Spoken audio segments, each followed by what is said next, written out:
and welcome back to my channel.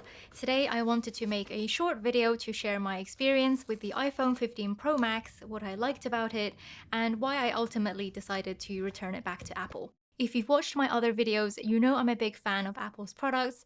I use my iPad Pro and Apple Pencil almost every day for digital planning, and I've been looking forward to upgrading my iPhone.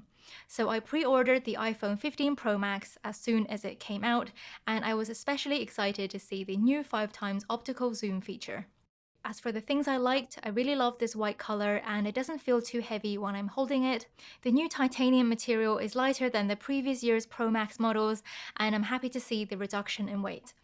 I deliberately picked the Max version because I'm currently using the iPhone 12 Pro and I wanted a bigger screen. My digital planner syncs over from my iPad, and having a bigger screen just makes it slightly easier to read and tap on the hyperlinks, so I was also happy with the screen size. I was initially excited to set up my new phone and customize the home screen, and here I used Widgetsmith app to add these photo widgets from my home screen theme, and I used Shortcuts app for the custom icons.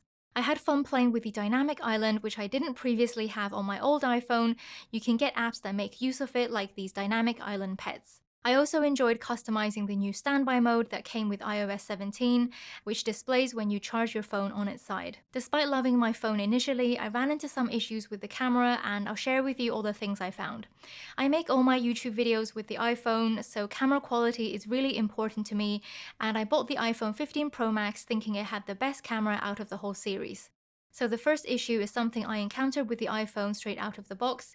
You can see from the footage the focus jumps very noticeably, and this is whilst I'm filming and I have not edited or cut each clip in any way. The camera is literally jumping the objects into a new position even though I'm not touching any of the settings. I shared this over on my Instagram, and many of the comments said they also experienced the same thing. I saw that switching off macro control in the camera settings helped some people, but it didn't solve the issue in my case. The next problem is about the camera zoom. The iPhone 15 Pro Max has camera zoom options of 0.5, 1, 2, and 5 times.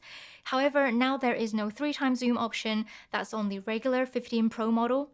What this means is there is now a middle range between 3 to 5 times zoom, where the image quality is actually worse than on the 15 Pro model at the same level of zoom, and even compared to my iPhone 12 Pro, which I think is kind of crazy.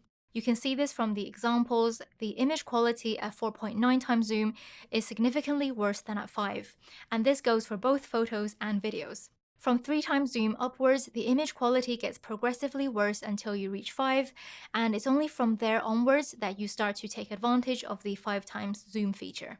I personally find it more useful having good quality images at 3 and 4 times zoom rather than 5 and beyond, so in hindsight, the iPhone 15 Pro would have been a better choice for me out of the two.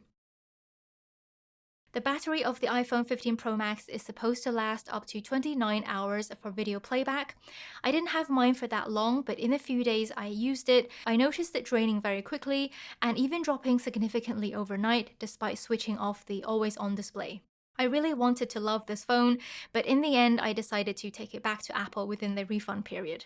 And now I'm considering other options, like possibly the iPhone 15 Pro. Anyways, I hope you found this video useful. Let me know your thoughts in the comments, and don't forget to subscribe to my channel and check out my other videos. Thanks for watching!